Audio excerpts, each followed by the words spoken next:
مرنا نہیں چاہتے، ہم اللہ کی بارگاہ میں حاضر ہونے کے تصور سے بالکل غافل ہو چکے ہیں۔ لیکن یاد رکھو، ہزار غفلت تمہارے اوپر طاری ہو، لیکن یہ بات اپنی جگہ پر مسلم ہے کہ یہاں مستقل رہنے کے لیے نہیں آئے، یہاں سے جانا ہے، جب وقت مقرر ہوگا جانا ہے۔ وَجَاءَتْ سَكْرَةُ الْمَوْتِ بِالْحَقِّ، اور یہ بھی فرما دیا گیا کہ موت کی سکرات حق ہے، موت کی تکلیف حق ہے۔ اللہ اکبر۔ ہر انسان پر موت کے وقت ایک عجیب کیفیت ہوتی ہے۔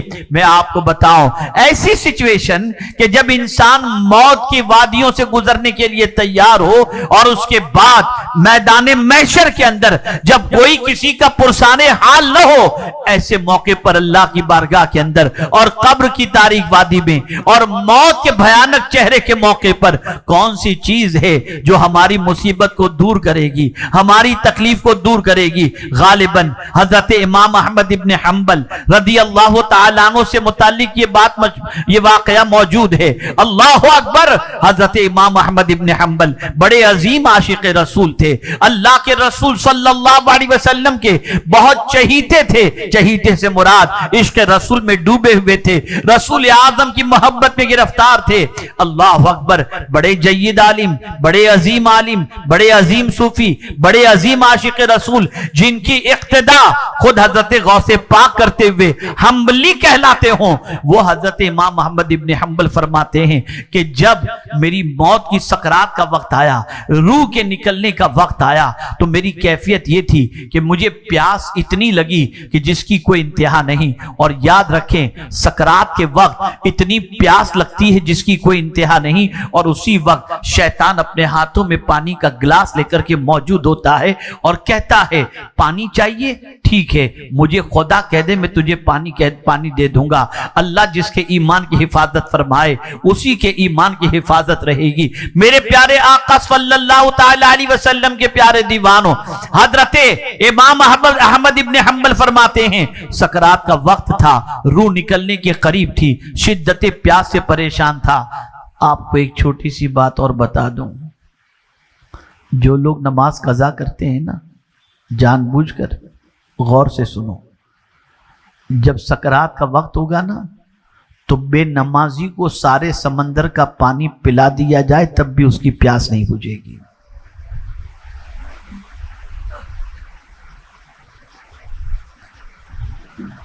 حضرت امام احمد ابن حنبل فرماتے ہیں پیاس کی شدت سے میں اتنا پریشان تھا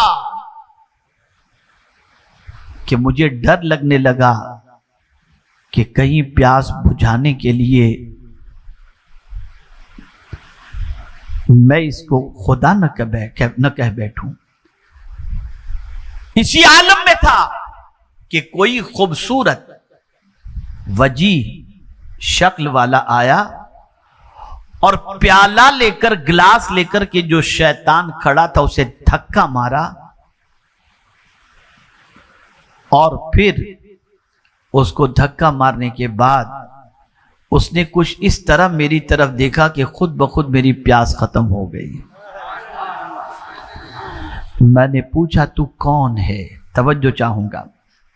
میں نے پوچھا تو کون ہے کہ اس پیاس کی شدت کے وقت اور سکرات کے موت کے وقت، سکرات موت کے وقت میری مدد کے لیے آیا؟ تو اس خوبصورت وجیح نے جواب دیا، میں سورہ یاسین ہوں جس کی تو روزانہ تلاوت کیا کرتا۔ تو جہاں مصیبت کے وقت سب ساتھ چھوڑ دیتے ہیں، اللہ کی کتاب مصیبت کے وقت ہمیں کام آتی ہے۔ اے رسول گرامی وقار صلی اللہ تعالی علیہ وسلم کے پیارے دیوانوں، بڑا بھیانک دن ہے قیامت کا۔ اللہ اکبر۔ قیامت کے تصور سے انسان لرز جاتا ہے۔ آپ قرآن مقدس میں قیامت کے حوالے سے پڑھیے تو آپ کو پتا چلے گا۔ اللہ اکبر۔ میرے پیارے آقا صلی اللہ تعالی علیہ وسلم کے پیارے دیوانوں، رسول گرامی وقار صلی اللہ علیہ وسلم کے صحابی سیدنا صدیق اکبر رضی اللہ مولا تبارک و تعالی عنہ قیامت کے تصور کو سامنے رکھتے ہوئے ارشاد فرماتے ہیں، کاش میں کوئی چڑیا ہوتا کہ لوگ مجھے کاٹ کر کھا جاتے اور قیامت کے دن مجھے اللہ کی بارگاہ میں حساب دینے کے لیے کھڑے ہونے کی ضرورت نہ پیش آتی. یہ قیامت. آج سچویشن ایسی ہو گئی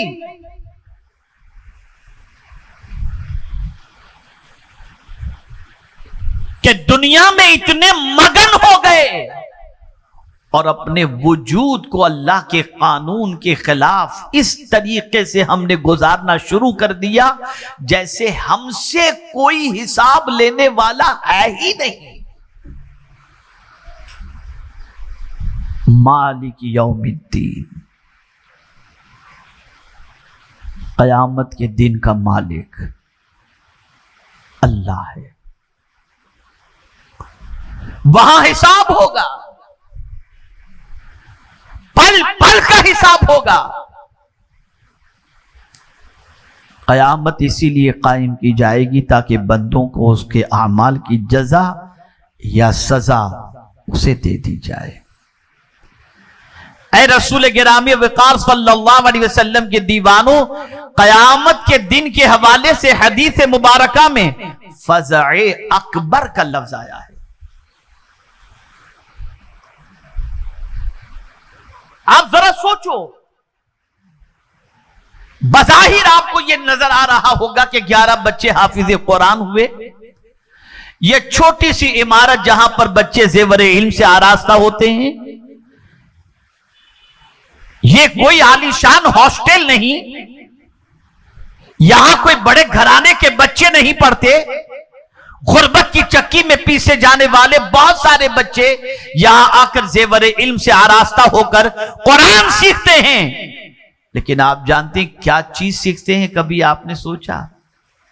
یہ وہ کتاب سیکھ رہے ہیں جب کوئی کام نہیں آئے گا تو یہی کتاب قیامت کے دن کام آئے گی. آئیے میں ایک حدیث آپ کی سماعتوں کے حوالے کروں اور پھر میں اپنی گفتگو کو ختم کروں، اس لیے کہ میں زیادہ وقت لینا بھی نہیں چاہتا، تھکا ہوا بھی ہوں، اور ساتھ ہی ساتھ کچھ ماحول مجھے آج تھوڑا سا ڈسٹ وغیرہ اور دھواں وغیرہ کچھ زیادہ یہاں پر آ رہا ہے. تو بہرحال ایک مرتبہ درود شریف پڑھ لیں. اللہم صلی علی سیدنا و مولانا محمد معدن الجود والکرم وآلہ وصحابہ وبارک وسلم صلاۃ و سلام علیک یا سیدی یا رسول اللہ صلی اللہ تعالی علیہ وسلم. 2-3 آیتیں میں پیش کروں قیامت کے حوالے سے. چلیے اب گفتگو شروع ہو گئی ہے تو بتاتا ہوا چلو. قیامت میں اعمال نامہ دیا جائے گا. جو کچھ ہم نے کیا ہے نا دنیا میں سب نوٹ ہو رہا ہے، ایک ایک چیز، ایک ایک لفظ. کرامن کاتبین، اللہ نے لکھنے والے فرشتے مقرر کیے ہیں، وہ نوٹ کرتے ہیں. ہمارا رجسٹر تیار ہو رہا ہے. قیامت میں ہمارا اعمال نامہ ہمارے حوالے کیا جائے گا. اب سنیے، اعمال نامہ کس ہاتھ میں دیا جائے گا تو بندہ کیا کہے گا؟ اب سنیے، قرآن کہتا ہے فَأَمَّا مَنْ أُوتِيَ كِتَابَهُ بِشِمَالِهِ فَيَقُولُ يَا لَيْتَنِي لَمْ أُوتَ كِتَابِيَهْ. اور جسے اس کا نام اعمال اس کے بائیں ہاتھ میں دیا جائے گا، بائیں ہاتھ میں، وہ کیا کہے گا؟ وہ کہے گا کاش مجھے میرا اعمال نامہ نہ دیا جاتا. اس لیے کہ بائیں ہاتھ میں اعمال نامہ دینا اس بات کی علامت ہے کہ وہ مارا گیا. اب اس کا ٹھکانہ اچھا نہیں ہے، اب اس کا ٹھکانہ اچھا نہیں.